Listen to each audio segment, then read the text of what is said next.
What's up mga kaborda? Espesyal ngayong araw na ito dahil naimbitahan tayo ng Old Rosario Inc. Tattoo Artist Organization sa gaganapin nilang on-the-spot tattoo and screening kung saan magtatagisan ang mga nag-uumpisa na tattoo artist kasama ng kanilang model para ipamalas ang kanilang husay at gilas sa larangan ng pagbuborda.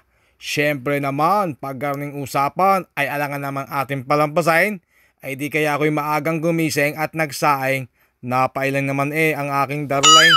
Sayang ang tato pag ako'y di nakarating. Bale, ang event ay di nilaang sa may barangay B. Kung lihiti mong taga Rosario ka, ay di kilala mo rock and roll mga dol. Meet Kuya Jimmy Morada. Long hair at may kulay ang buhok pa, ay day kakaburda.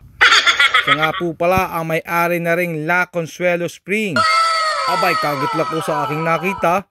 Ay, tandang-tanda ko pa, dini ako nangunguha ng pitek at dayo ng pagtitext nung bata pa ako. Abay, kako'y kakaganda na tamang-tamang mag-celebrate din Maganda ang ambience. Nakaka-relax din kasi very peaceful at quiet ng place nila.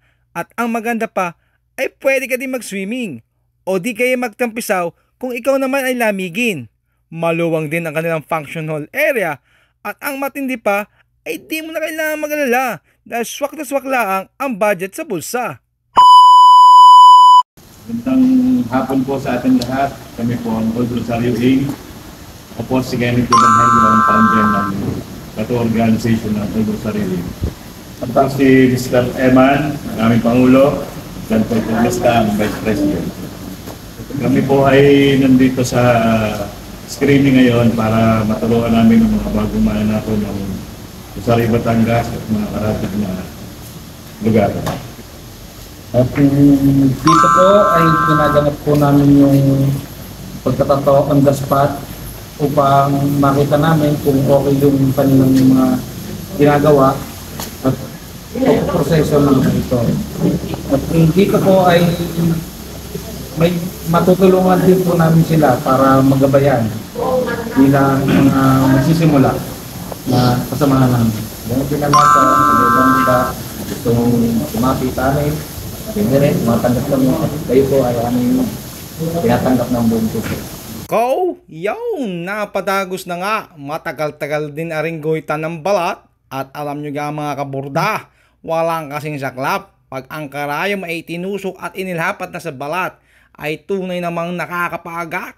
Isipin mo, parang gusto mo makapanadyak. At lasa ko'y pati ang mga matay walang kakurap-kurap. Pero hindi kagaya na rin si tropa, napakatlabi at mukhang napasarap. Ay siya, tama na at nagkakayabangan na. I-flex ko muna rin kay kuya. Pagkakahaba uy, umayos ka kaburda. Ay di kay aring burda sa hita, ano kaga. At dumako naman tayo dini sa lapatan at lapagan ng kulay. At sa tunay na buhay ay mas luluwag at aalwan ang iyong pakiramdam. Lalo na kapag iyong napapagmasdan na tila at unti-unti nang nabubuo ang disenyo ng inyong larawan sa iyong katawan, ay mag-agwanta. Ikaw baga ay ginusto mo yan. At arena, ibaabalandra ko na ang kanilang mga burda. Ay tanong muna, yang kay alam ng inyong mga asawa? Dahil ako, katwiran ko, yahin ang mamura, ako'y sanay na. Sayang ang tataw. At sa mga puntong are ay isa-isa nang inirarampa ng mga modelo ang kanilang mga natapos na burda. Lasa ko hindi magwalayaw at yung kaintindihan ng mga hurado sa pagpapasya. Ay saan ka nga nagkatala ay kita mo naman sa kanila na di binabasta. Iniikay at hinihimay nila ang kalit-litang mga detalye at diskarte ng bawat burda. Ay saan ka paga? Ang third ay entry number 1. Yan. Awak mo, sir. Right na third. Yun Third. Entry number 1. Ano? Taya. Sige. Second Entry place. number 3. Sino yan? Ambo. Bahala ka na. Alam na. Bahala ka na. Number 5. Third place. Yay!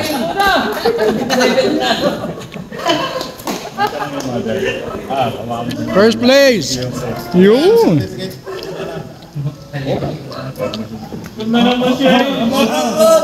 Oy! Ready. Baka naman, pwede magpatato.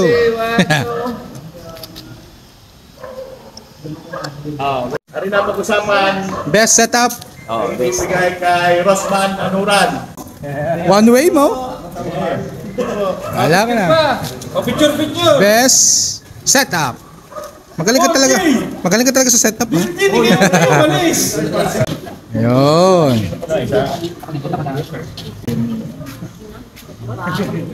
Gusto mo malaki? Oh. Sana. Hoy, kanan yung model.